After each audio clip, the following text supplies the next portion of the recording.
Hey, my name is Marco. I'm a former pro opera singer turned voice actor.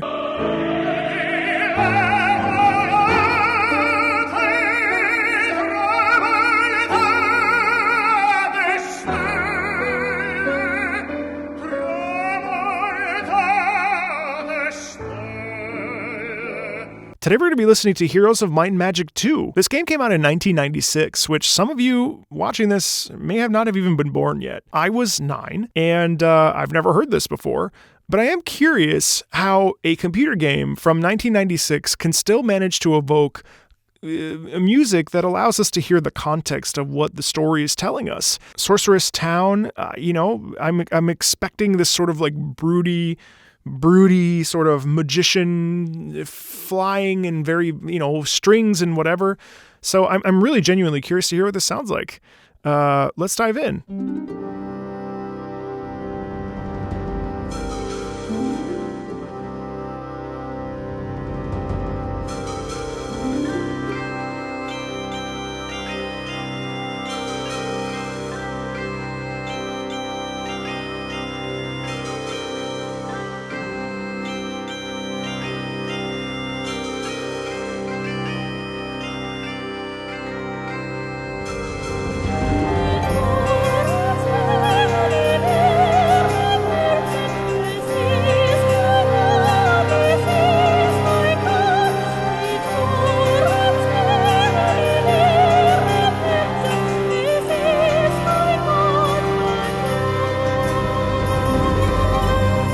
What? Do you hear that? That's like this incredible mix of like MIDI music. I didn't think it was going to go anywhere. And then suddenly we have like this Celtic singing thing. It sounds like a folk song.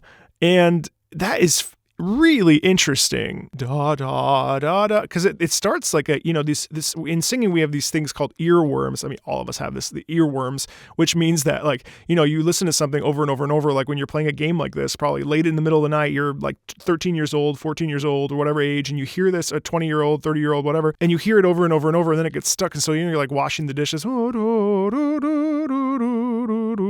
Wait, that's what it sounds like. Carol of the Bells. That's interesting. It also sounds like Green Sleeves a little bit.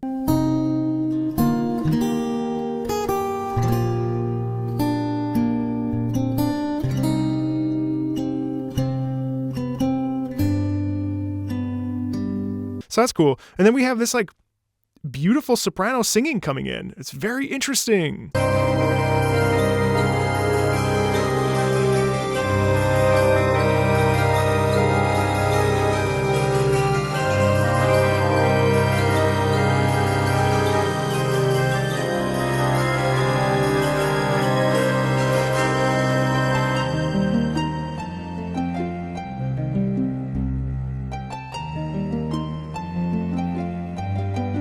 This sounds like half real instruments, half computer like MIDI instruments. This is like confusing to my ears. It's so beautiful.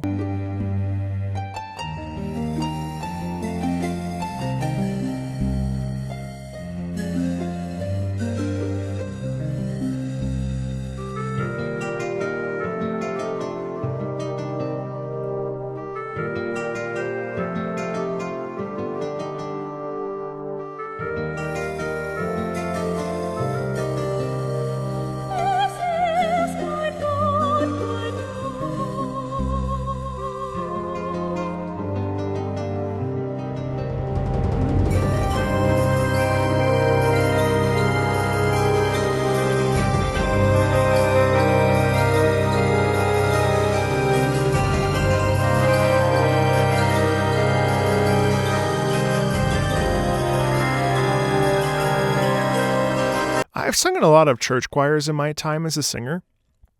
This sounds like one of the hymns that we would hear in church, whatever denomination it was, and that's my experience as a person who sung in church choirs. I happen to sing exclusively in church choirs, but there's something very hymn-like about this. There's the hymn-like quality.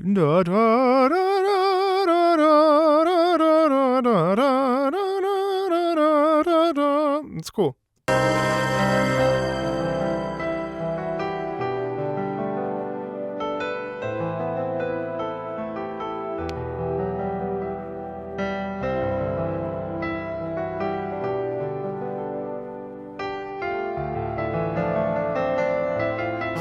Now we've got this like flowing melody of piano accompaniment of just this like most gentle sort of reflective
There's like every instrument in the book here. You got guitar, you got this like pan flute thing, you got harp, you got piano, you got vocal singing, you got like strings, you got I'm kind of blown away.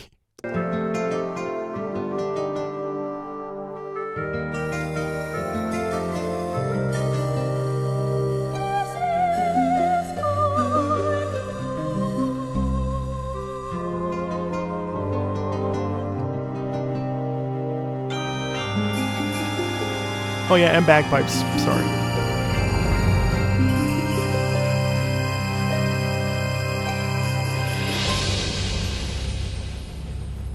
You know, and here's my thing. This game came out in 1996. Who knows how many people this music converted into classical music fans, you know? This is the power of the medium of video games, is that it enables us to listen to something like this, be completely transported, fall in love with it, and also possibly might be like, wait a second, this reminds me of this, and then suddenly the everything kind of connects and you end up, you know, going to a concert or a symphony hall. This game may have created classical music aficionados, you know, people that love this kind of music. At the very least, people that are actively okay with listening to it.